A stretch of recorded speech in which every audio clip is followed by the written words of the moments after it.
I think we're live. Great. That's a positive. Great.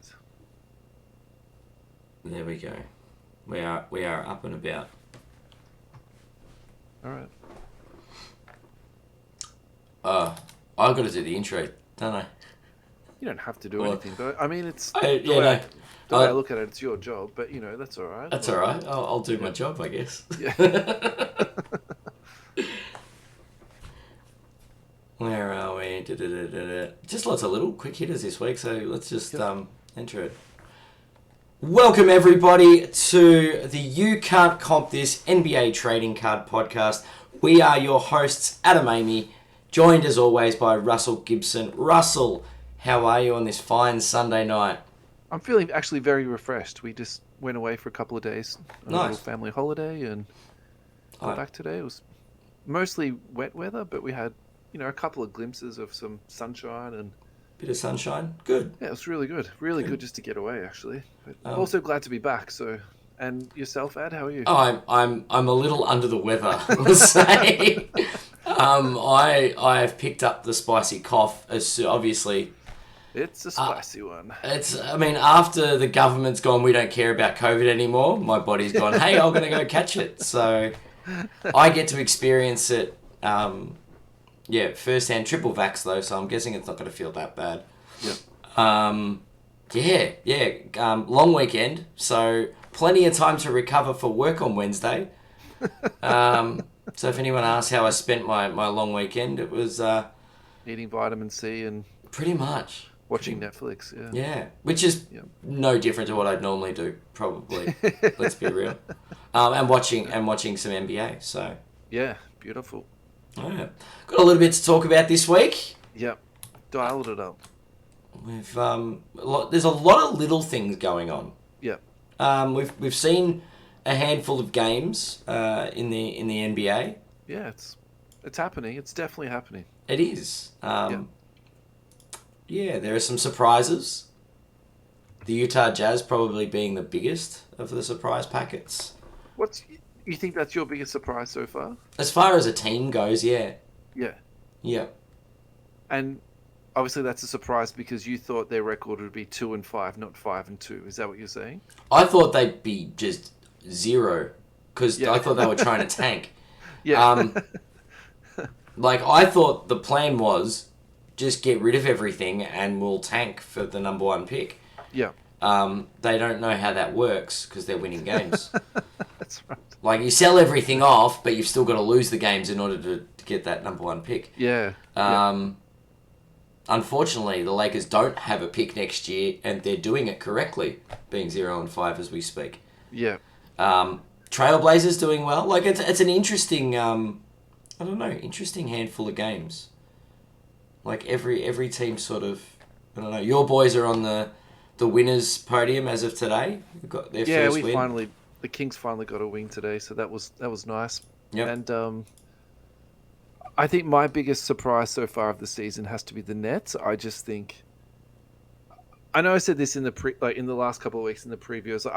I'm not going to pick the Kings to be the NBA champs. I'm not going to do it. But I think at the back of my mind, I was like, they're very much a dark horse, and they're the way they've come out. So yeah, I'm going to be wrong about these numbers that I'm going to put forward, but there's something like 30th in defense and 18th in offense. It's something bizarre. Just absolutely, you couldn't imagine how bad this team is, and basically that's just how bad they are. And so really interesting breakdown actually came out from the Ringer today, and they were talking about Ben Simmons, the way he's been playing, and they described him as being active, but then at the same time avoiding contact. And yeah, I actually can't think of a more beautiful way to describe the way that he is playing at the moment. It's exactly that. He's actually quite active and he's out there, but if you really, how many charges, I'd like to see that stat. How many charges has he drawn this year? That's probably like a really good one to actually say objectively, this is how much contact he is avoiding, Yeah. And I think that actually goes a long way in terms of, playing D and stopping people getting from the basket to the basket, Yeah. So, I mean, he has stuff. It's been a while off the court, so it'll be interesting to see just how it progresses. Yeah. And have you watched any games this year that you've really enjoyed?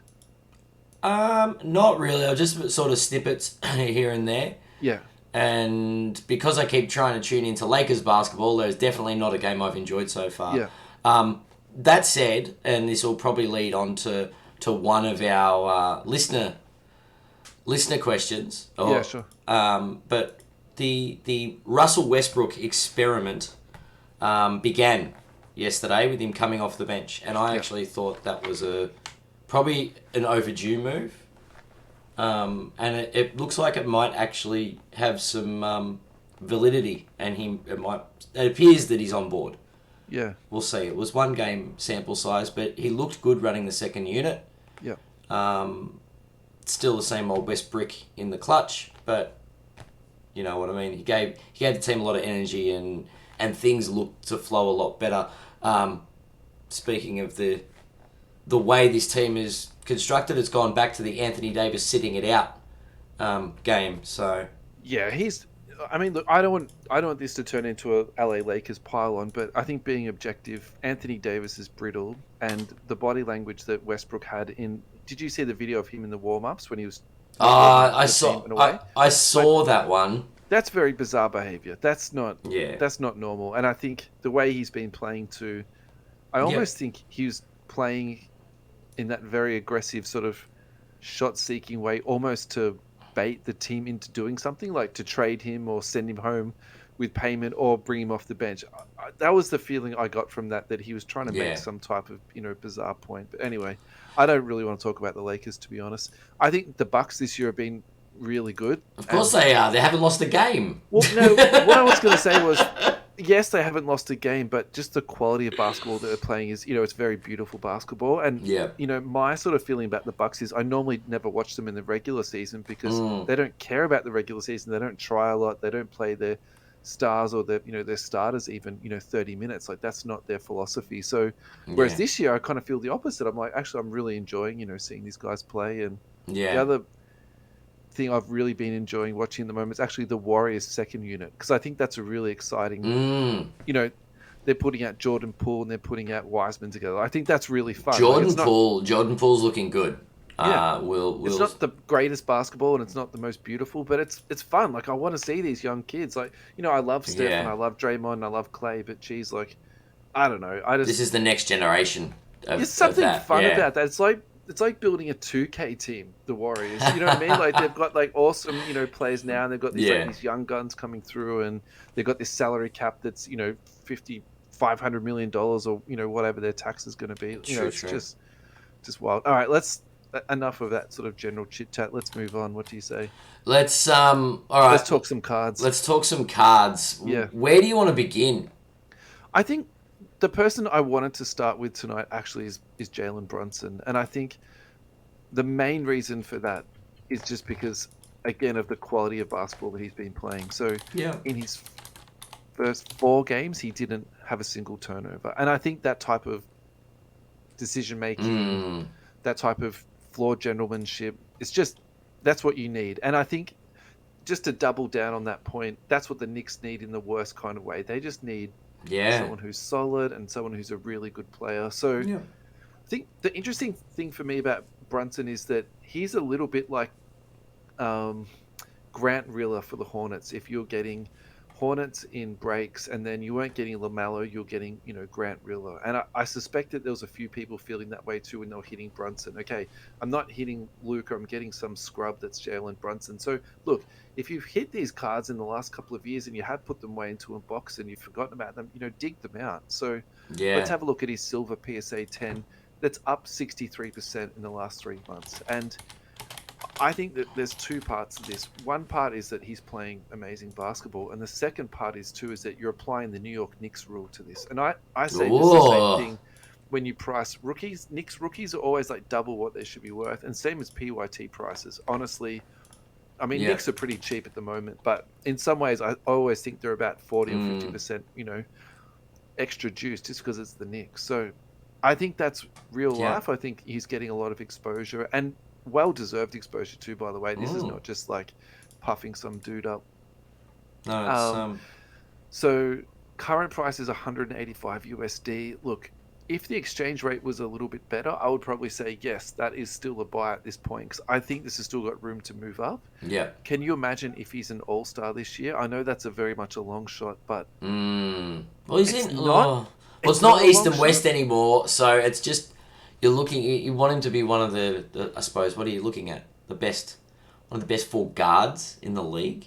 I'm almost going to say this as a hot take because I know it's so ridiculous it's not going to happen. But what if he got voted as an all-star again just because of like the New York? The New York factor. Yeah, just because you've got all these, he's on every primetime, nationally televised game, which, look, I'm just really excited for this kid. I just can't be happier for him. And it's, it's also nice to see some cards go up like they have that Yeah. would have otherwise been, like really throwaways and breaks if you want to say it in a kind way like that. So, Yeah. what's your thoughts on Brunson?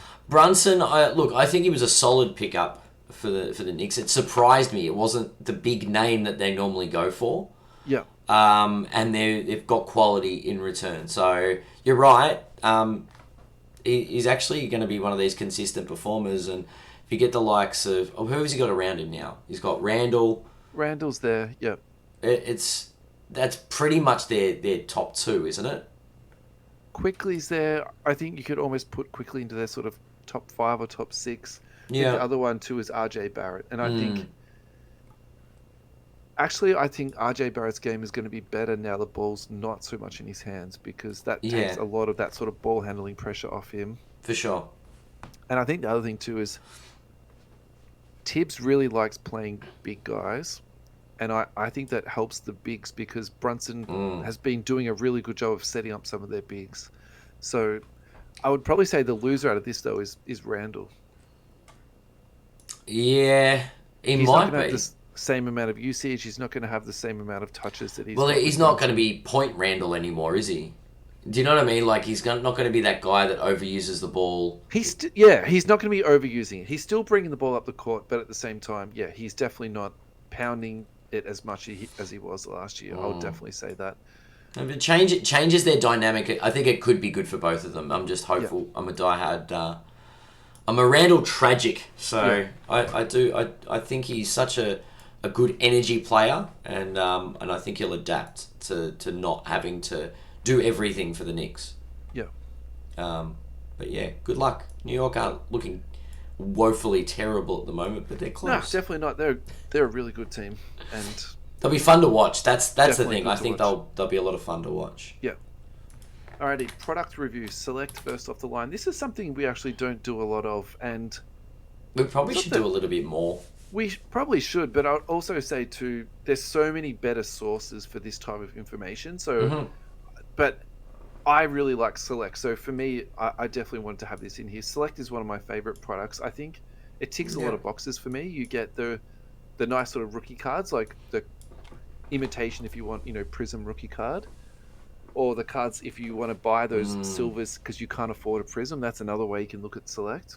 Okay. Yeah. Well, I actually prefer the look of Select over Prism. I don't really want to go down this rabbit hole because I think what you're trying to bait me into saying is that I like Select better than Prism. And no, I'm not going to bait you into that. I actually aesthetically like the look of Select cards more than... 100% do. And in many ways, I think it's a much superior product, but this is not what this is about. I'm just trying to froth over it, really. So yeah, you get those rookie cards, you get the RPAs, which are really, really nice. And then you get the general inserts that I don't think Prism does as well as Select. So, okay, and then I think the last sort of kicker for me too is that you get the courtside cards, which has been diluted because of retail, but at the same time, they're still really nice cards to chase. Yeah. The kicker with Fodal, though, is that you do get the first off the line cards, which are numbered either to 3, 5, or 15. And you might have seen them. They're the orange Pulsar or the purple Pulsar cards. Oh. They're really, really nice. The funny thing about Fodal is that Fodal hobby, first off the line hobby, is, realistically, it's sort of anywhere between 30% and, even up to 50% more than regular hobby. But these Fodal cards they go for nice prices, but not probably in terms of ratio of what they should go for. So You mean as opposed to how much you're paying for the product isn't Yeah. reflected in what the cards sell for? yeah, because those particular first off the line cards are exclusive to that product. You can't get them, in any other product. Yep. So I suppose it's a little bit like the cosmic conversation we are having last week. So, Mm. in terms of, is it worth buying those cards? And actually, I think buying singles of these first off the line cards it's very much worth it. So the other interesting thing for me too about first off the line is I've seen a lot of case breaks for this. So it's sort of at that price point where you're getting those first off the line hits. You still get all the other hits that come along out of those Yeah. boxes, but the price of it, it's actually, you're not sort of bleeding out of the nose to jump into a case break. So it's been, for breaking, it's been I mean, select is awesome for breaking irregardless, but first off the line case breaks is just, if you do see one, check out the pricing. If you can afford it, jump in. Like For sure. it's a really good product. And I think the only thing that and this is a very, very, very minor complaint, and it's obviously going to be rectified at some point, is that Cade, most of his cards are redemption. So that does, for me, it takes the shine off it just kind of like, 1 or 2%. But Yeah. But definitely check that out. I would definitely spend time, hunting around for eBay for some singles because, I think I'm not too sure why the photo cards do slip under the radar. I actually wonder if it's people don't realize what they are. possibly. Yeah. Possibly.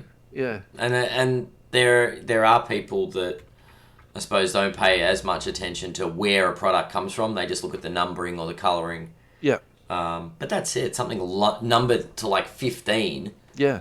You think would draw more attention than So last year, I got a Halliburton Yep. for $100 of the first off the line. Wow. So What's that? Look, Numbered to 15. yeah, and maybe I got lucky on that, and maybe that might not happen again. But at the same time, I don't think it's 100% luck. I think part of it is, for some reason, I think there's a little bit of value to be had in that space. Yeah. Yeah, and it might not be immediate value, but it is. We've been talking about successful rookies down the track, and the real path to, sure, a silver prism is one thing, base is not where it's at, and numbered cards are where it's at. Not necessarily prism, but a rookie card of something that's numbered. Yeah. In 5 years' time is going to be worth a lot more than one of the base color variants. Yep. Or silvers. In Select's case, the silver prism isn't really the outstanding performer, I guess. Do you know what I mean? Like in Prism, the silver is the card that you're looking for, whereas in Select, the silver isn't as sought after, but the numbered cards might be numbered, and I would also say just the RPAs. I think Yep. that's definitely the stuff that people. Or one of the 50 different one-of-ones. It's up to you. Oh, thanks for reminding me about that, actually. So I'm happy to name his name. So I went into Brian Folsman's break, which if you've listened to the show, I think it's fair to say Brian is a friend of the show. So Yes. I was in his break. Brian is exceptionally good at talking while he breaks. And one of the things he did say was that in every case that he'd seen so far, there's been a one-of-one in it. And so, of course, our case didn't have a one-of-one in it, but Murphy's Law, isn't it? yeah, but it did make me think about what you just said then. Is it because each player's got 30 different one-of-ones and, there's X amount in the photo set? Like, I don't know. It also could be that Brian is just, doing a bit of salesmanship and talking it up a little bit. Talk it up just a tad. Yeah. All right, Hilarious. let's move on. Final thoughts? If you've got the coin, jump into a select break. Check it out. Yeah, first off the line. Alrighty, sad story. Joshua Primo. Something trickled out on Twitter a couple of days ago that maybe he'd been involved in a murder. Whether he was a direct participant or not, he observed it. There wasn't any substance to the story. Nothing was, really said. Then the following day, from Josh Primo's verified account via ESPN, he actually came out to say that he's seeking mental health help and that he'll be receiving that. And then very shortly, sorry, I'm getting my timeline wrong, he was released by the Spurs, and then he came out to ESPN to say that. So Then shortly after that, it was revealed that he'd been exposing himself to women. So All I could think when you said we were going to talk about Josh Primo was, what is it? What's the movie? Old School? We're going streaky. Oh, so boy. so where I'm interested in this, apart from the sex crimes, which we're not Look. going to make jokes about, but is the card value stuff. What I've seen subjectively is people are dumping his cards. So I've seen a lot of sale posts. People are just putting up cheap lots of his cards. The funny thing about this is, if you read through that, well, there's a fair bit of ESPN content about this. There's actually teams kicking the tires on him already. So he hasn't cleared his waivers period yet, and teams can pick him up. He will land somewhere. That's the thing. He's 19 years old. People have done way worse stuff than this, and gone on to rehabilitate themselves. Yeah. It's a really interesting one. So the issue is, though, so the Spurs actually guaranteed his contract, and they picked up his option for next year. So it's like 4.5 this year and 5.8, I think, the year after. Which is not a small amount of money, but the rules with the waiver is that you need to either have the cap space or a trader's exception to absorb the salary into. So I don't think there's that many teams that are going to pay that much. Yeah. So probably what is going to happen is he'll just go into free agency and then he'll get signed. And actually, I think in some ways that's more appropriate, because then he's got time to sort of decompress, go through his rehab, and then come back sort of without any timeline sort of pressure. Yeah. Looking at his sales, though, on eBay, I couldn't find anything on Card Ladder. He's still selling. Maybe it's that it's too new news that it's actually impacted. Like if you listed an auction in the last 7 days, these have just sort of trickled through. Like a number to 10 sold for 177 USD. I suppose that's on the 23rd, to be fair. That's a week ago. Maybe this is as you would say, a time will tell. We need to check in on Primo next week. Oh wait, no, I'm not. It's not time will tell anymore. We're bantering a couple of different ideas around. Talk to me. We're gonna give it an Andrew gaze into the future. That's one I'm workshopping. That's too hard. What was the other? I'll have to go into our Facebook group. Don't worry, I'll come up with the one that's been recommended. Yeah. The next time we're looking at the time will tell. So, tough question for you. Is Primo a buy, hold, or sell for you at the moment? If people are dumping it and you're getting it at a right price, it's a buy. Yeah, I actually have got the same feeling, to be honest, because I don't think the Spurs released him because of basketball talent. I think they released him because, Because it's unacceptable behaviour. Yeah. But it doesn't mean he can't play basketball. Yeah. So I suppose the question is, what's the comparable player to that? Isaiah Ryder was a constant head case. Rasheed Wallace was an absolute nut job, but an amazing basketball player. Obviously, we're not talking the same amount of talent here. This is true. And neither of these guys have particularly got great card value. Maybe this is a stay away. Yeah, maybe. But I don't know. I feel like off-court discretion, like indiscretion, doesn't stay around for long. So if he does rehabilitate and just become a good basketballer, yeah, I don't know. It's a tricky one. Yeah, it's it's a very tricky one. I think for me it's a stay away. Buy at your own risk. How's that? Yeah, for me it's a stay away. I would also say too, if you're holding a whole heap of Primo, I don't think now's the time to sell. I think you just have to suck it up and hope that he comes back, stronger. So hope he turns the page, kind of thing. Yeah. On to much more happier news. Lauri Markkanen. So you actually touched on him already in some ways with the Utah Jazz when you spoke about him, and I personally think Lauri Markkanen is the story here. And I think last year with the Cavs, I thought he played really good basketball, and I thought he fit that team quite well. Yes. I suppose if I had the choice between Lauri Markkanen and Donovan Mitchell, I know who I'm choosing 100 out of 100 times. So I definitely don't begrudge the Cavs for what they did, but the guy has obviously got a lot of talent. He's clearly in a hot shooting streak at the moment, so you would anticipate that his shooting will go down a little bit. But, the reason we're all here is for card value. He's up 311% in the last 3 months. So he's basically skyrocketed from less than Yeah. $10 for a base PSA 10. The Yeah. highest point was 37. So we're still not talking insane numbers, are we, for someone that's playing, really, really good basketball? Yeah.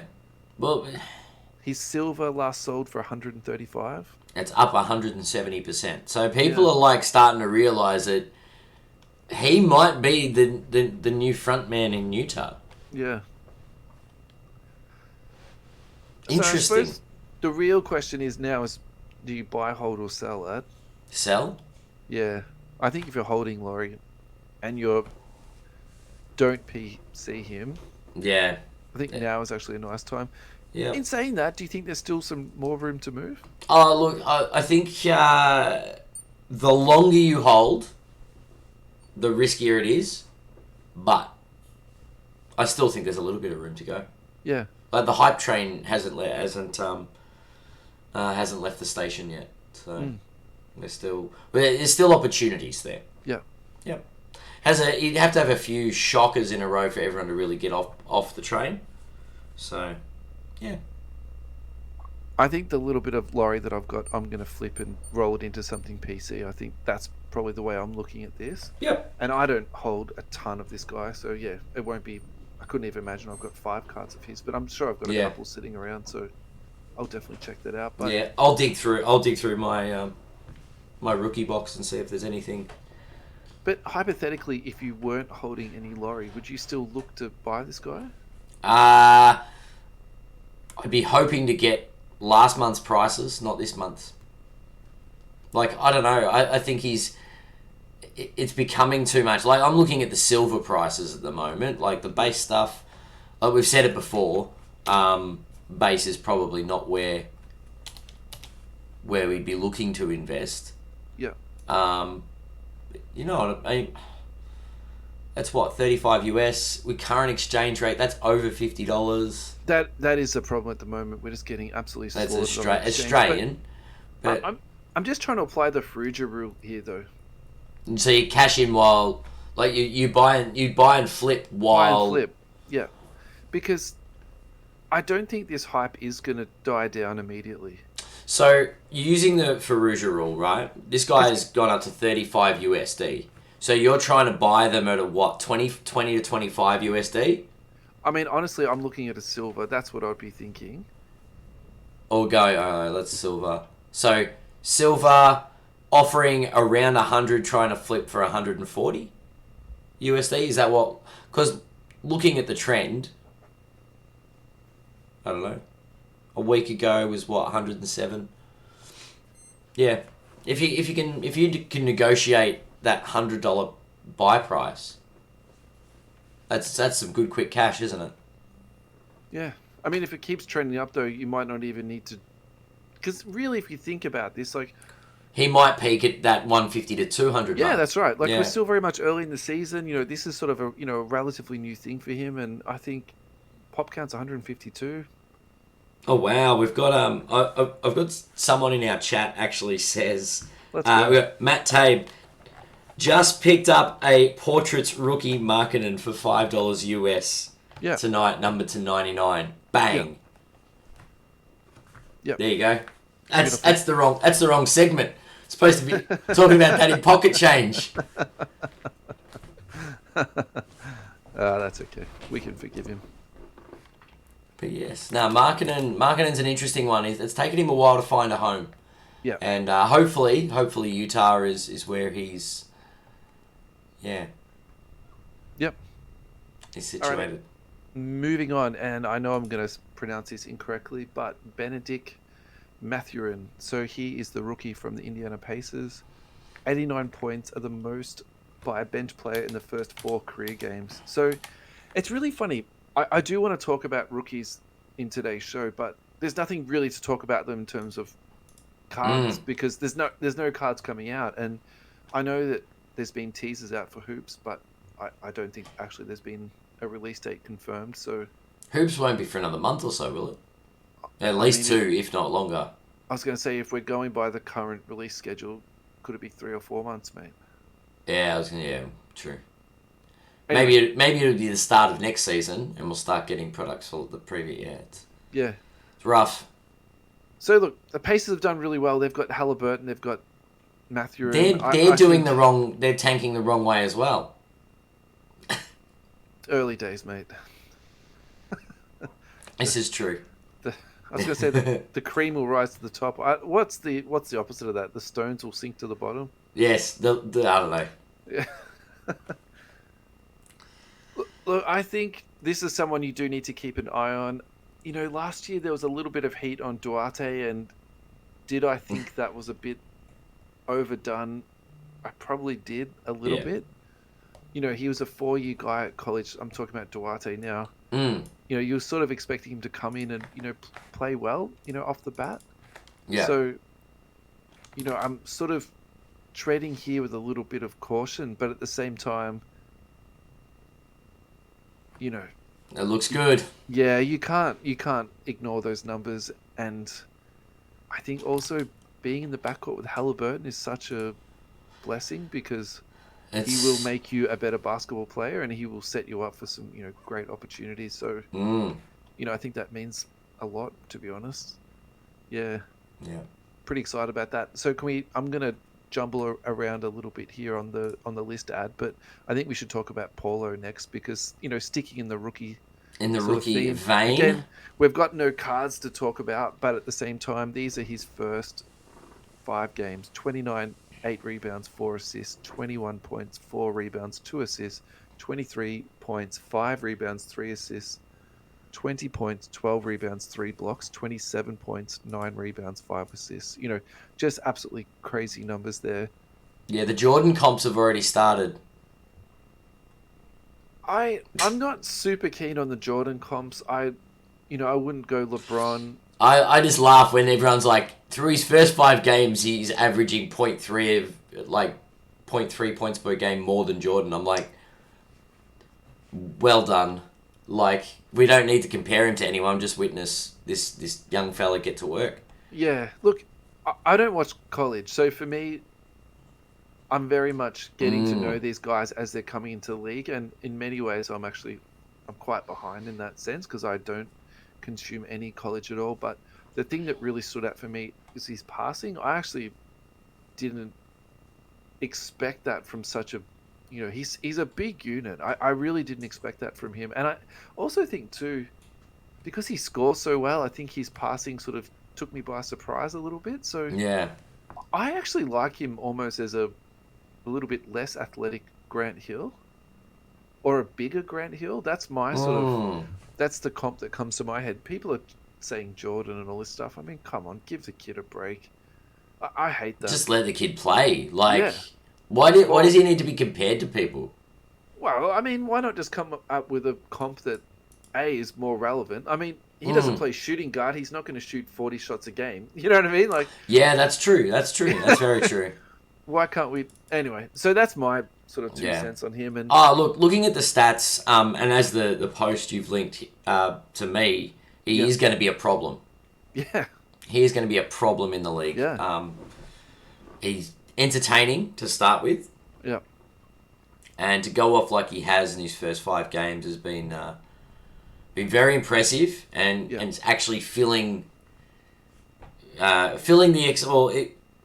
the expectations, I guess, of a number 1 pick. If he's not an early rookie of the year. yeah. I'm okay with that take, actually. Yeah. Yeah. Yeah, I think he's definitely exceeding the expectations. He's not he's not messing around, and he's leaving his mark on the league straight away. So it's good to see. Yeah, I'm down with that, mate. And I think, again, from back to a card perspective, he's going to skyrocket Orlando PYT prices, something that... Yep. That's it. It's not going to be cheap to buy get Orlando in breaks. That is for sure. It is not. Alrighty, DeMar DeRozan, 50th player in league history to get to 20,000 points. Well done, DeMar. I think we have to give this guy some shine. He's the type of guy that is just in the background bubbling away, and, you know, we just never talk about him. So I think if you're a DeMar DeRozan collector, you know, congratulations. His cards are a little bit actually difficult to comp, and I think part of that is probably to do with the fact I don't think a massive volume of his sales, but if you look at his base number to 999 of his 2009 Topps Chrome, there is a bit of action on that. So he's up 36%, and that began the graph at about 110 and peaked at 200. So yeah, look, there's not a lot of data. You're right. All his graded stuff has either got one sale or no sale, and I think, to be honest, I think probably using the number to 999 raw is the best to go by. At least you've got a few dot points on there. I don't know how I feel about this card, actually. The number to 999. Yeah, like, would I output 150 USD into this card?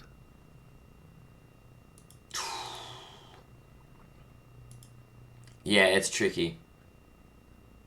On the flip side, though, the thing I like about this card a lot is the fact that it's numbered to 999.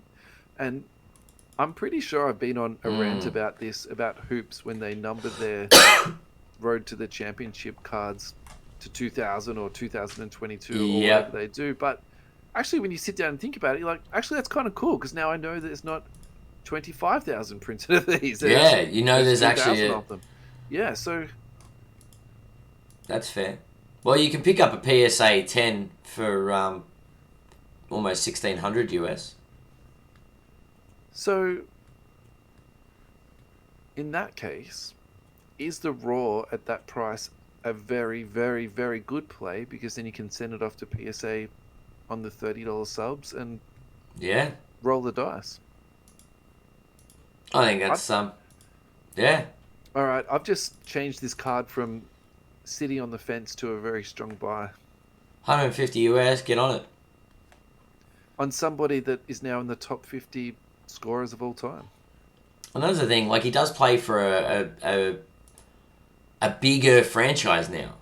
Yeah. You know what I mean? Like, it wasn't... He's got a bit more of a follower. Yeah, so we actually spoke about DeRozan last year, and I would agree with that last year. The problem with this year is that I think it's going to be in somewhat the opposite effects. I think the Bulls are going to stink this year. You reckon the Bulls are going to stink? I don't like their chances at all this year. Look, they've got some injury concerns already. Yep. Which is problematic. But I don't know. Utah's winning games. Could be. Who knows? That's right. Only time will tell, lad. Hang on, I found it. Ados has suggested for this week, instead of saying time will tell, we'll say we'll have to Luke Longley into the future.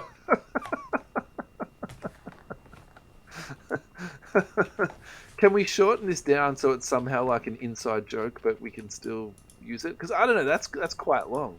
A Luke Longley into the future. Yeah, okay. Actually, that's not so bad, is it? That's all right. I just had to introduce it the first time. Yeah. That's all right. So it's a Luke Longley into the future and Andrew Gaze into the future. But I've got to reduce the number of time will tell. Alrighty, pocket change of this week. What do you got for us, Ad? I've got a listener that bought a Lowry Marketing.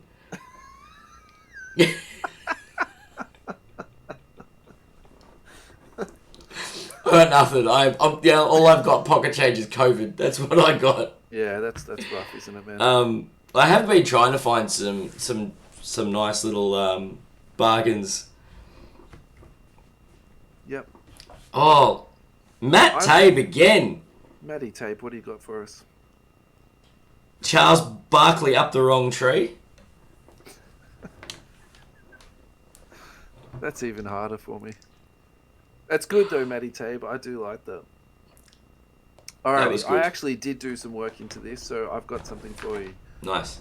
Last week we spoke about John Wall, and even though I was not on the same page with you, it actually I left the episode thinking about it. So I've been looking for some John Wall stuff in the last week or so. Yep.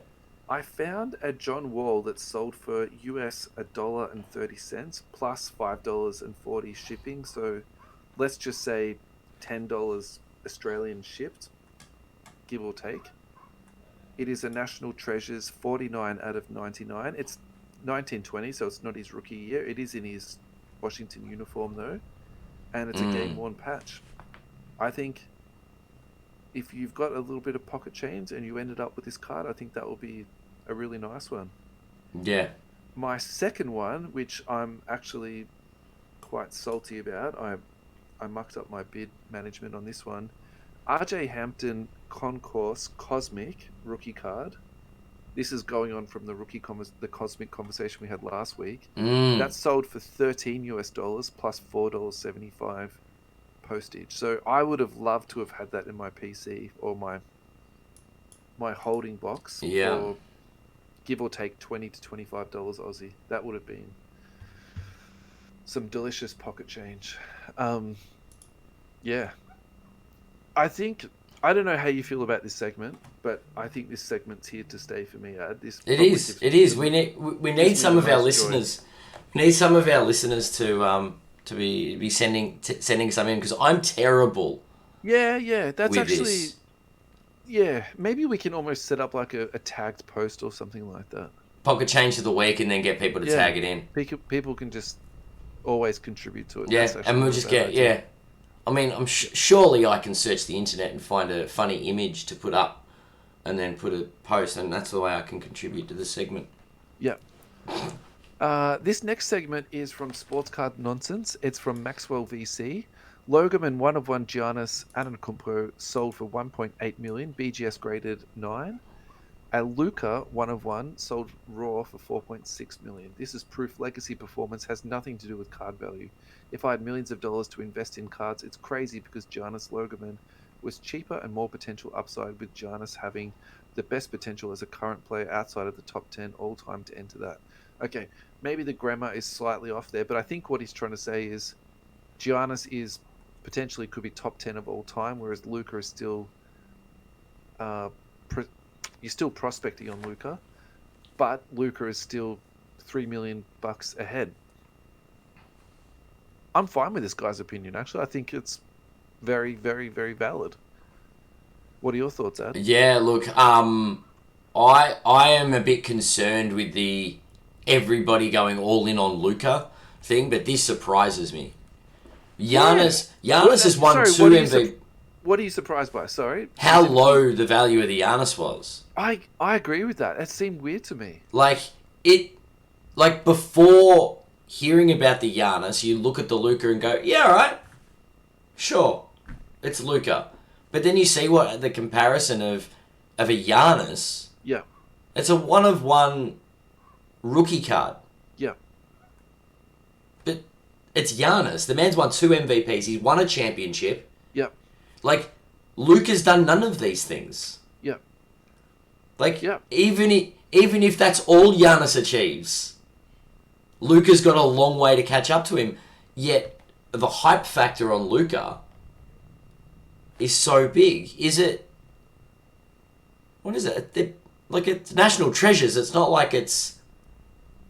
You know what I mean? Yeah. No, I know exactly what you're saying. So, and I agree with you, to be honest. So, what's the takeaway?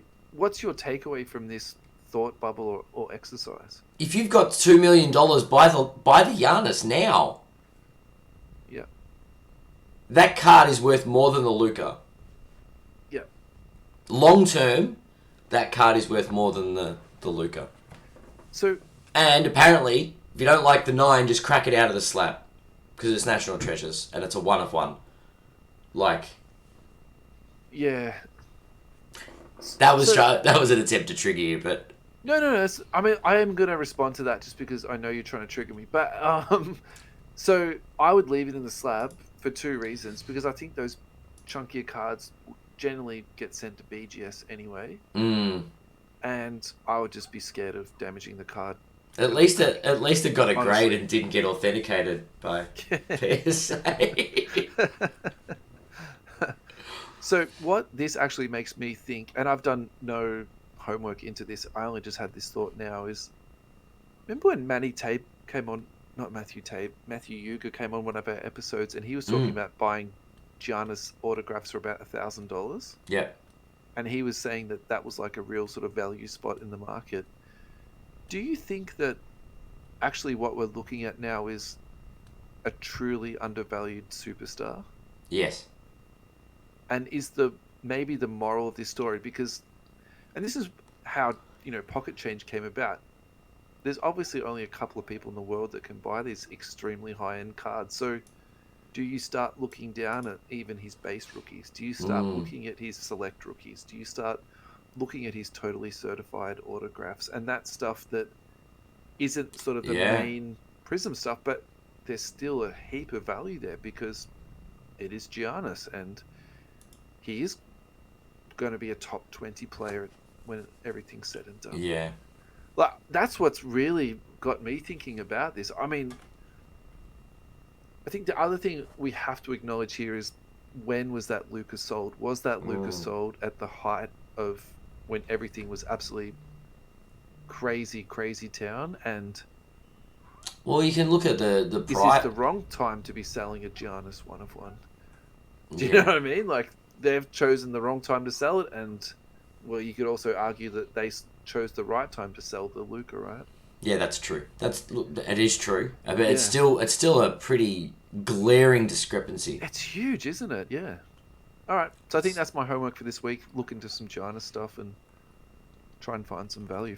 You could buy. Well, not that they're both 1/1, so I couldn't buy two of them.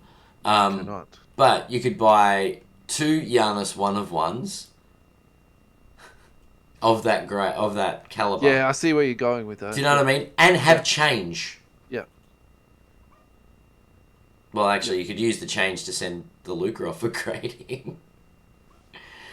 Yeah, that's weird. It doesn't make any sense to me. Yeah. Anyway, well, yeah. That's a bit of a crazy one in my eyes. It is a crazy one.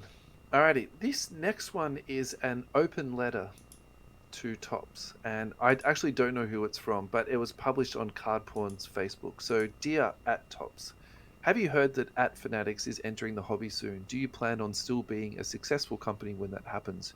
You know what you could do to ensure your success in a post-Fanatics era? Be good to your loyal customers. Like this, for example. This is a baseball card. Shohei Ohtani auto redemption card was pulled in 2018. It was a $70,000 card back in the day. 3 years later, you say you still can't fulfill the redemption anymore, and you send the owner a Paul Goldschmidt card worth $4 and some loose packs. Do you think this is fair? Do you think you made this customer happy? Customer service matters, so how about you service your customers? Hugs and kisses, the hobby. So, savage. There's a lot to unpack here. And I normally avoid anything that's non-NBA like a plague, and for very good reason, because I know nothing about anything that's basically not basketball. But I think there's a lot of parallels in what happened there, and potentially what could happen, and also, to be fair, is happening currently in the NBA. So Panini are going through and just backfilling all of their redemptions. They're giving people points. So I've heard about people having Kobe Bryant autographs and getting 5,000 points. So you could argue that that's, not fair value. Do I think it's a $5 autograph and a couple of loose packs? No, I don't think it's that bad, 5,000 points, but it's ballpark, right? So, that's what I wanted to. The thing is, though, like, it's the issue at hand. Yeah. If you're Panini and you've got a Kobe Bryant auto to redeem, how do you go about finding equivalent value? Yeah. Like, it's not easy. I'm sure they settled on points because points can get them a variety of things and not assume what the person wants. The problem is, if you've got a Kobe, you would want, say, a Ja Morant or a Luka or... If I've tried to redeem a Kobe, I want a Kobe. Yeah, agreed. But, like... Yeah, I know. It's not happening. Or a Giannis... Okay, so let's make a list of 10 people. Yeah. You come up with 5 and I'll fill in the rest. How about that? Okay. So what, people that... are currently in the league that you could realistically get a redemption from. And you can't even say LeBron because he doesn't sign. He doesn't sign. So what, Giannis? Well, he's not signing at the moment, is he? He... All right, Steph Curry. Yeah. We'll use Luca. Giannis is currently not under contract, but I don't believe that he never signs. Okay, so I he think that's where he's might at the sign. moment. Yeah. Yeah. Yeah. Okay, depending how the weather is. So Giannis, Curry, Luca. Yeah.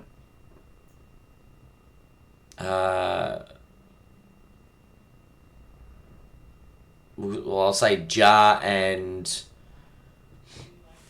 That's 6. That's 5. is that 5? That's 5. Yeah. So then Yeah. you could say Zion. Yep. It makes it's difficult, isn't it? It's tricky. Like the really sort of top dogs in the NBA. I think you could say Cade Cunningham, just based on his sort of potential, and then okay. I would even throw in say Polo into that. I'm cheating a little bit, but I But think using rookies, yeah, that's fine. it's not the worst ever. Yeah. Yeah, it's not but it's not easy.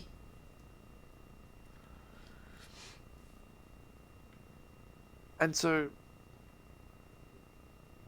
okay, so now we've had that sort of not a great thought bubble, but I think what we're trying to say here is that would you accept one of those autographs instead of that? And the answer would be, I would say yes, if you had a choice out of those.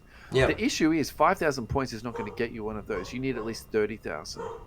And I think So that's where the issue's going to take be. issue. Yeah. Yeah. And so, For sure.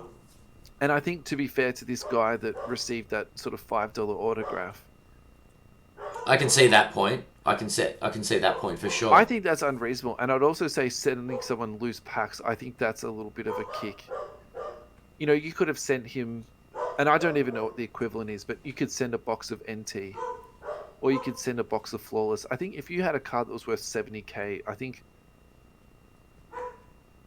or another equivalency could be a case of, say, Prism. Because I think if we're being honest here, what these companies actually, it costs them to produce it.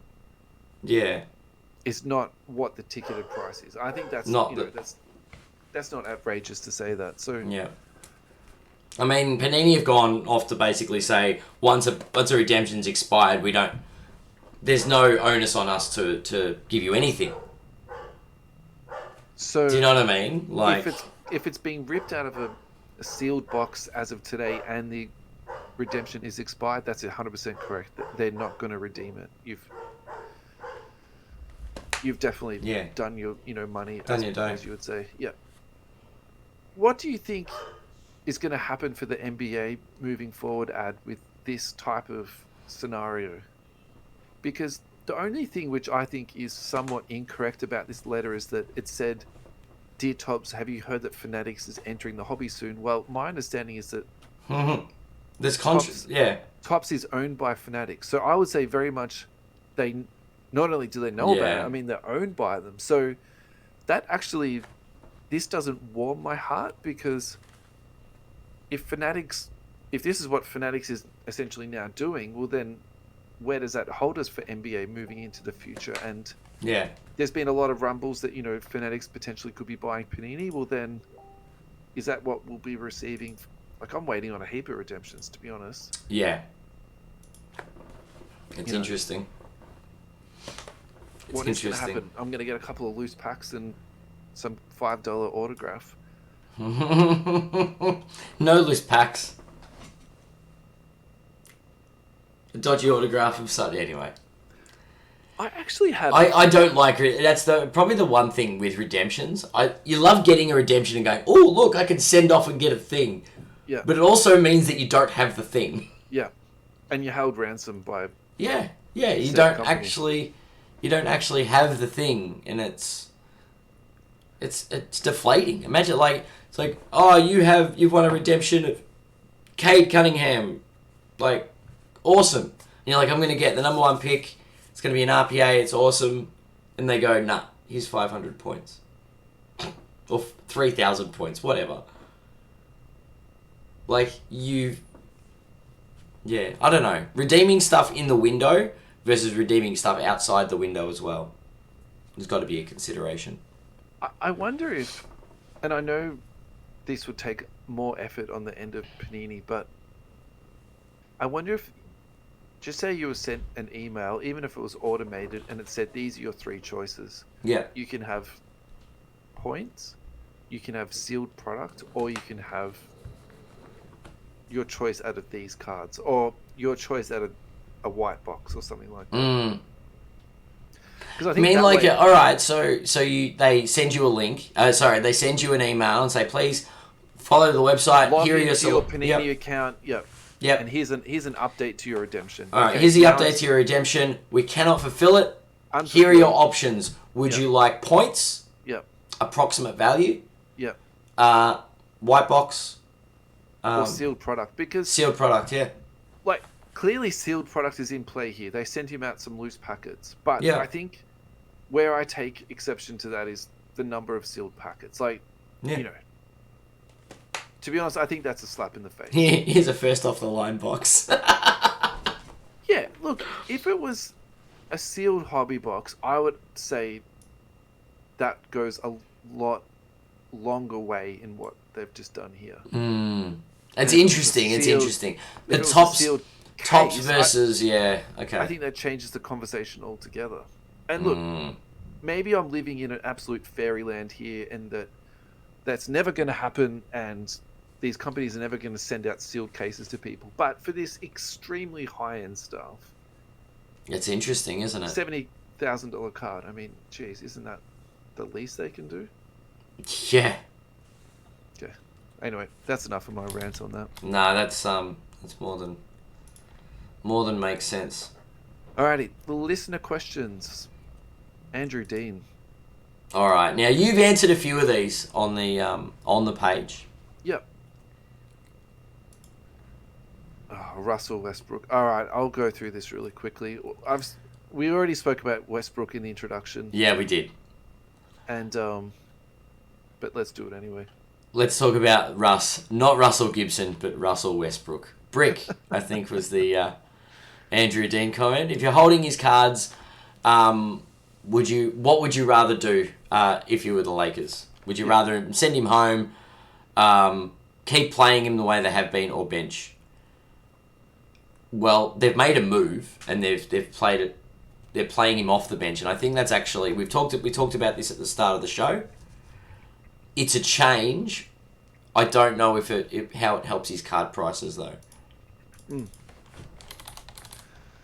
Are you doing the same thing I'm doing, and that's looking up Russell Westbrook? Yeah, I'm just jumping into eBay, into Card Ladder at the moment just to check his value.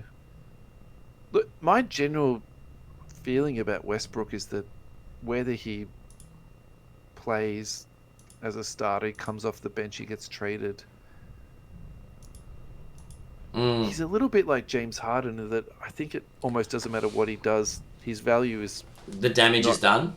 Well, he is what he is, and some people are popular and some people aren't, and I think it's pretty safe. I'm not even being controversial here, but to say that Westbrook is really not that popular with collectors, so... Yeah. And I think a little bit of it, and I've talked about this in the past with Chris Paul, I think it's a little bit a way of their demeanor and the way they sort of behave on the court. Yeah. It's not incredibly endearing to people. Yeah. Yeah. So... It's a tough one. Honestly, I don't think it matters A, B, or C, frankly. I think he's hit his peak in the hobby. Those that PC him have got what they've got. But there's nothing that's happening at this end of his career to make him hobby relevant again. Yeah. So just to go through some of the other answers. Jared Begg, I PC Westbrook, so anyone looking to offload his cards cheap, let me know. Excellent, Jared. I think probably eBay is your friend at the moment, mate. It's all really cheap like that stuff. Yeah, surprising, isn't it? Yeah. Jared again, I think he needs to be handling the ball, and that won't happen if he stays in LA behind LeBron. He's a drive and dish player, definitely. Yeah. I think if he leaves and becomes the main man on another team, then his prices might go up. I think the issue with that is, I mean, we've seen that scenario play out. We've seen him in OKC for however many But we years. saw him in Washington be the main man. and it still didn't do anything for his card value. Yeah. Um, The funny thing was the outcomes in Washington were weren't better. terrible, were they? Him and Beal got along really well. Apparently, they Yeah. were great teammates. And Yeah. there's already talk from some of the lesser players on the Lakers that say he's a great teammate. Like, he's the guy that get around him at training, that'll get around them at training. Yeah, interesting. It's interesting what the media is doing and I get that he's a different player on game day, but yeah, it feels like he is a locker room guy when it comes to training and development, which is weird. Yeah. Interesting, but yes. Next question from James Gregory, 150 members, 50th episode. Congratulations, guys. You're doing a great job. Thank you so much, James. We spoke about this last week and think, we're always shocked when anyone A listens to us and B says nice things. So, mate, thank you so much. That's great. Do you find that collectors collect players or do they stick with their team? I PC Derek Rose and I watch a lot of Knicks games and breaks. I'm always in trying to get New York, but I'm actually a Blazers fan. So, really good question, mate. I think this is a good one. Ad, do you want to answer first, mate? Look, I went off I'll go back to my old little side PC in Julius Randle. Yeah. I've gone off the boil, but I didn't sell out of Randle. I do keep tabs on him. I prefer obviously, I prefer his Lakers stuff because that's his rookie year.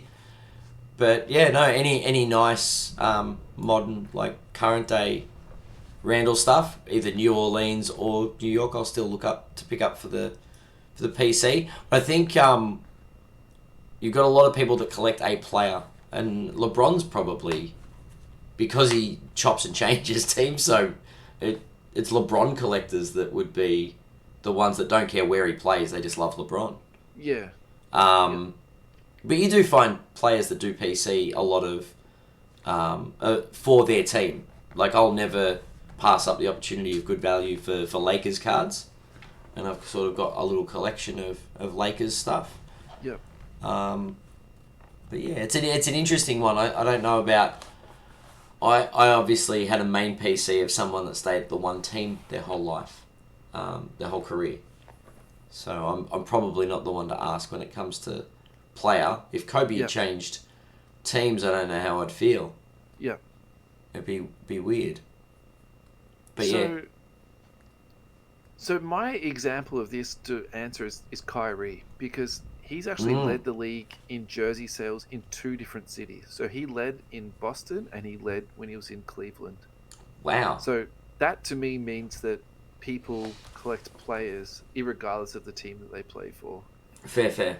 I have no idea how his jersey sales are going in Brooklyn. I kind of suspect they're down a little bit, but all jokes aside from that, if I'm reflecting on this from my personal perspective, if Fox was traded, I would be watching the Celtics all the time. I think that's pretty fair to say that. So maybe it is more about players these days and teams, and maybe it's also about the era that we're in where players do change teams so frequently that you have more of an attachment to a player than a team because the team is just changing so frequently. So I suppose the exception to that rule is the Warriors. They've just been the model of stability these last 10 years, haven't they? They're definitely the benchmark of how to do it right. Yeah, and keep a team together. So Ben B, I follow certain players from other teams, but I'm a diehard Spurs fan for life, have been since the age of 10. Andrew Dean, I PC a Nuggets player, Zeke Naji, but I'm a Warriors fan since 1992. Yep. Andrew Hewitt, Dub Nation for life. I love watching other players' games. Sorry, let me try that again. Dub Nation for life, but I love watching other players' games. I enjoy and collect. Same game multi got me watching every and any game I can. So that's a bit of a gambling reference there. Yep. And we've got Jared. Always been a Warriors fan. So always take him in breaks. Gets that why I started a PC of Jordan Poole. I guess that's the thing with breaks. They're not player breaks, they're team breaks. Obviously there are some breakers out there that offer player options for the high-end product, the high-end breaks. But yeah, generally it's by a team. But so that one specifically, that's a bit like the Jalen Brunson rule we were talking about at the start of the show. I doubt anyone was going into breaks to get Brunson cards. They were going in to get Luka, right? And they just ended up with it. Exactly, yeah. So I totally understand what Jared is saying with that. Yeah. Timothy Price, I think there's an element of both. Personally, I collect Tatum and still would if he went to another team, but always try and nab Celtics when I go in break and happy with any hits from the team. Yeah. Alrighty, Mark Schmidt. Team collecting is an expensive way to collect because there's always something to chase. Interesting. But I limit my storage and continually scale up and find excuses for more storage. As a Spurs fan of 30 years, there's been a lot of great players and moments, and the best cards are those that capture these memories. Interesting. So love it. That's a team collector. Yeah, I was going to say, is Mark in the minority here, though? Because... Yeah, I think a lot of people collect... A specific player is what gets them into collecting. Yeah. And then they go in breaks for that team. Yeah. And they appreciate some of the cards that they get. That's what Timothy said, right? Yeah. But what Mark's saying is he's team collecting. He's a team collector. Spurs for life. Yeah. Spurs, yeah. And he just finds more and more ways to justify getting more storage for his ever-growing Spurs collection. You want to do the last one, mate? What have we got? Jared Boxhall. I've always been a follower of player rather than teams when it comes to the NBA. My two favourite players are Luka and Book. But if I had to pick a team, it'd be the Warriors. Due to always being a fan of the Splash Brothers, especially now they've got a new sibling. Yeah. So, yep. Alrighty, our last question of the night is from Carl Morey. Cheers for the shout out on episode 50, lads. A question for the group. Over here in New Zealand, we pay a premium for Steven Adams cards as our only current NBA player. In Aussie, in Australia, do collectors pay more for Aussie players? And is there a difference between successful guys like Patty Mills compared to prospects that never made their mark like Dante Exum? And then in brackets, he also wrote Ben Simmons. By the way, I like the mystery of short print or SSP being non-numbered. Makes you look into the card a bit more by doing some research. Really like the discussion around Cosmic Parallel in Select. Thank you, mate. Yeah, I just want to know the numbering, and I think you are right. It definitely does add a little bit more mystery to it, and you have to do more research. I just want to know a number. Okay, come on, Panini, just give me a number. Just tell me what I'm looking at roughly. Come on. Yeah. What's your thoughts here, Ad? Look, I think if the player plays for your nation, locally, you'll pay a premium because the demand is higher. Yep. So, in the current, I suppose, in the way the world operates, internationally, you'll be able to find Adams cards cheaper than from your local markets. The reason is, every second guy wants a Steven Adams card because he's a Kiwi. Yeah? Ben Simmons was the same thing. The hype was biggest here because he's an Aussie. Yeah, I think Simmons is a tricky one, though, because he was the number one pick. Alright, we'll use Exum. His stuff has sold for some crazy dollars. And now it's worth crazy nothing. That's the... It's actually not punted as badly as what you would think, though. What about Patty Mills, then? Yeah, so to be honest, I think the smaller guys is a better one. So, we'll do Patty Mills first, then I'll do my example, yeah. Yep. I think Patty Mills sells a lot more in Australia than overseas, yes. Yes. But I think locally, people find, if you're going to list a Patty Mills, and I'm not someone that sells a lot of, in the way of Australian stuff, but putting it on a US card page, or eBay under international shipping, or option 3, a local card market, like the NBA card market in Australia, why wouldn't you just put it on the Australian one? Because more people want Patty here. Yeah. Do you know what I mean? As far as... But if you see them internationally, they're not going for as much because the Aussies aren't as involved. That would be my thought on it. I agree with that 100%. I think it is about. I think you will get a little bit more in Australia for it, but I don't think it'll be that much that there's a play to be had per se. Mm. But I think the point that I agree with you 100% is your chances of selling it is just so much higher because of the demand that's there. Yep. So the only, in terms of making a play on this, the play that I've seen in the last couple of years is Josh Green from Dallas. His stuff in US markets is $1, $2, and you can easily come back and sell it in Australia for 10 to 15, up to say $20. Yeah. So in terms of, you know, making an investment and 10xing your money, even if it is a small amount of money for, a bit of effort, Yeah. I think that play is 100% there. And I Yeah. would also say too that it does go across the board to other players. So probably the other one that makes me think a little bit is like Luke Longley, because Yeah. there's not a heap of Luke Longley stuff out there. He has signed, but he hasn't much. Yep. And you know, the, I suppose the people in America who are buying that are probably going to be, tragic Bulls fans from that sort of three-peat era, which is a legit, group of collectors. But I would Yeah. also say too, if you're buying that stuff overseas and then bringing it back, the two that sort of are the strongest standouts for me is Longley and Green. Yeah. The For sure. funny thing about Green that I feel though is that he's more of a hold for me than a buy and sell. Oh, really? Yeah, I just think he's got a chance to be pretty decent, and I think particularly in that Dallas system where they value people like Dorian Finney-Smith and they value people like Tim Hardaway Jr. I think he's just got a chance. So, yeah. All right. Do you want to do a quick Hawks breakdown? Yep. I'm on it. I am You're two fading steps a little ahead of me. bit. I'm That's okay. looking at the roster. If you gotta go, you gotta go, mate. It's you've done us proud. You've done us proud, honestly. I can get to the finish line here. All right. I like the Hawks. Great. I do like the Hawks. All right. Who do we want to focus on? You pick first, and then I'll pick second. How about Cool. DeAndre Hunter. that? Yeah, sure. I'm just looking at the roster. Going in a card lab.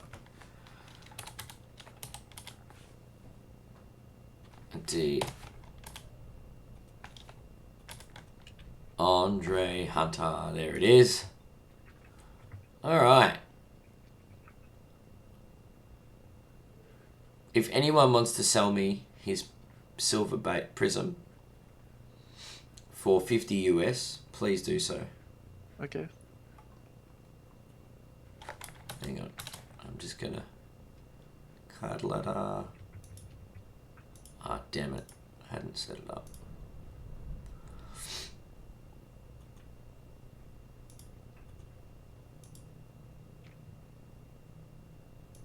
There it is. All right. Now everybody playing at home can see the stats. Go. There we go. So, DeAndre Hunter. Talk to me. All right. Currently, Silver Prism PSA 10 is up 11.5%. Last sold for 56.88. Okay. Peaking at 75 US in the last few months. I think Hunter's a relatively not a sleeper, but someone hasn't been overly prolific as far as when people are talking about. It's probably the Trae Young factor. He's been the main focus, and now with DeJounte coming across. But I think this guy is a very serviceable player, and I think, Silver Prisms, PSA 10, 50 US, given it cost me about 30 US to get it graded, not a bad price. Okay. But yeah, I liked this guy in the was it 2019 or 2018 draft? 18-19. Where are we? 2019 Prism. Anyway, so he's been in the league for a couple of years. I don't know. It seems like a key piece. So he's the year after Luca. So he's 2019. So he's 19. Yeah. Okay, let's go. So my take on this guy actually is almost I couldn't be more polar opposite on this one. So he came into the league old. Oh, that's right. So Yep. the way I think about DeAndre Hunter is he's like the anti-hero of Cam Reddish. So Cam Reddish comes into the league young. He's all potential, and Hunter is very much like a finished product when he came into the league. He's already 24 years of age. Yep. And so does that mean that Reddish is going to be a better basketball player than DeAndre Hunter? Like, no, that doesn't necessarily mean it. But what does it mean in terms of card value and hype and excitement? And like, Hunter is not exciting. No, he's a 3-and-D guy more than anything, isn't he? He's not young, blah, blah, blah. So that's probably how I feel about him. Yeah. And so the only thing that does give you, some reassurances, or if you have bought into him or you're holding him, where you say, well, he's beaten out Cam Reddish. He's already done that. That's happened. Yeah. And now they've just put in a large amount of money to say, well, actually, he is going to be in the rotation over the next couple of years. And most likely they're going to be successful because actually they've built a really nice team around Trae Young. So, I think for me, though, you just really can't go past Trae Young because he's down a lot. And I was actually... So I almost have a rule these days of not to listen to cardboard nonsense the day that I record or the day before, just so I don't get almost like contaminated with their excellent storylines. But I did listen to it today because we did a bit of driving. So there was two really good things that they talked about today. They spoke about how people get swept up in what's currently happening, and then as the years go past, these players who were really hot prospects sort of get forgotten about and trickle down. And either they said it in the podcast or it's just happening that we're talking about the Hawks today. I think Trae Young fits into that narrative, absolutely, perfectly. So look, cardboard nonsense. If I am stealing your ideas here, I do apologize. I'm almost putting like a caveat out, but this just rings so true to me. He's selling for $432 USD on a silver prism. It's not nothing, but at the same time, I think in terms of his star power, and I think this Hawks team has got a lot of potential this year. Yeah. I think the league is really wide open at the moment. So, and what I mean by that is, let's use the Brooklyn Nets as a single example. No, who would have thought that they would start like that? You would at least assume that they'll make the playoffs, right? Like, there's a genuine chance that Nets aren't going to make the playoffs this year. I feel like it explodes this year. Like, Kyrie could go off the reservation. Ben Simmons might not be mentally ready for basketball for another 12 months. Or ever, and KD is doing it all on his own pretty much. I don't know. I really like Trae Young at the moment. I think if you compare him to other sort of younger stars, what is he, 50% less than them? I'm all aboard this, yeah. I'm definitely I'm bullish on Trae Young as well. While I guess we're talking about the star end of Atlanta. Yeah, what else do you want to talk about? DeJounte. Yeah, sure. DeJounte Murray currently last sold for $380 US for his silver prism. Yeah.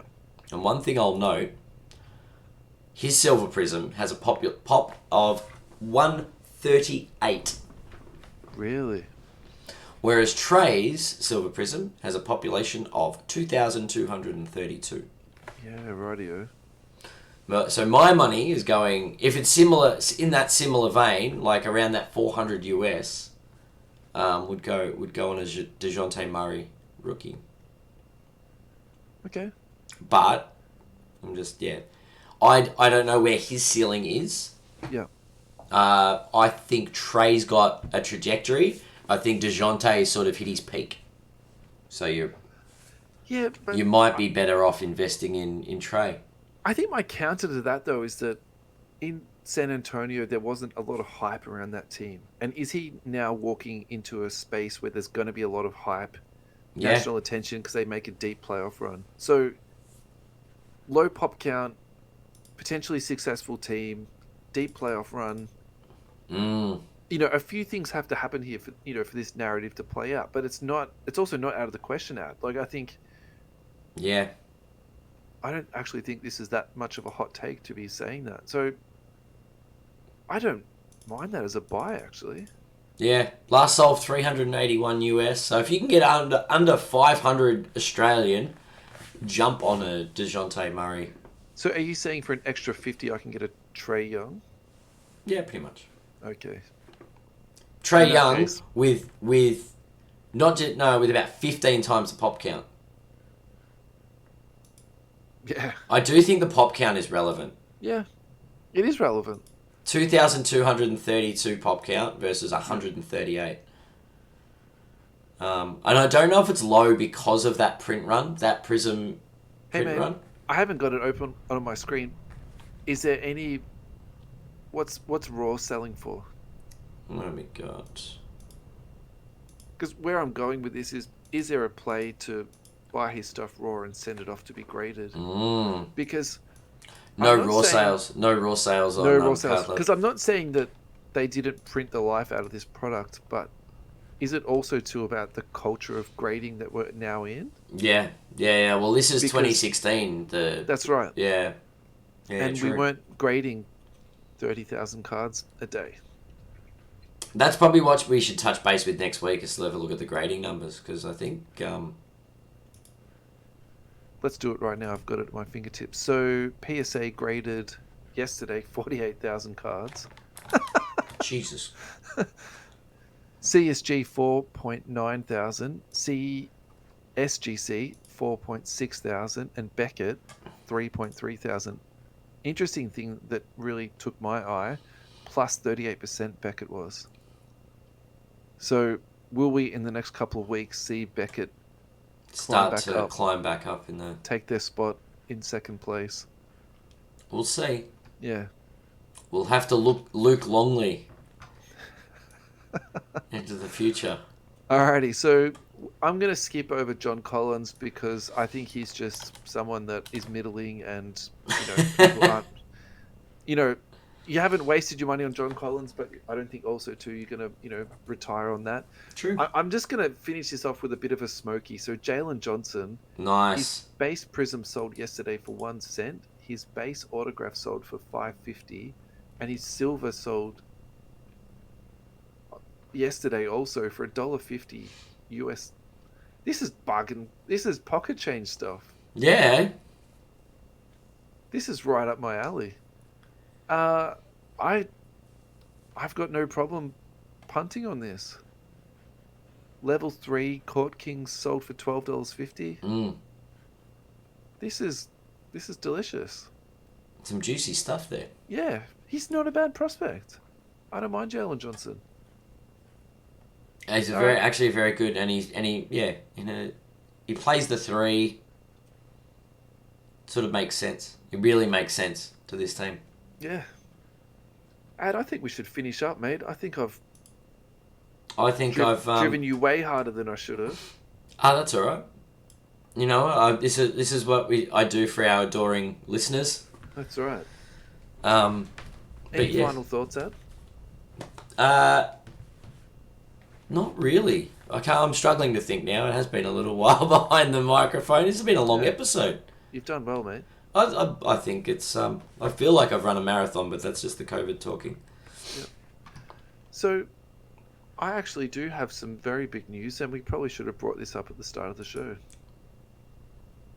We have a sponsor that's come back on board. So, EJ Carter. Oh, nice! Rob called me this week, and we had a very productive conversation. He was very happy with things are going, and we just basically haven't touched base for a little while. It's as simple as that. So Rob has also pledged a Traders Day for us. He wants to do that with us. It's just a matter of time of when. Nice.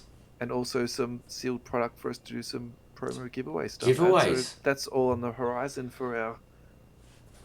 Well, we better put our heads together and organise a trade day. Yeah. Get out there and do it. Yeah, let's do it, Ad. Sounds all right, like guys. Thank you so much for listening. We're always grateful for you to tune in, and we'll catch you guys next week. See you guys next week. Bye. Thanks, Ed. Cheers, mate. Bye.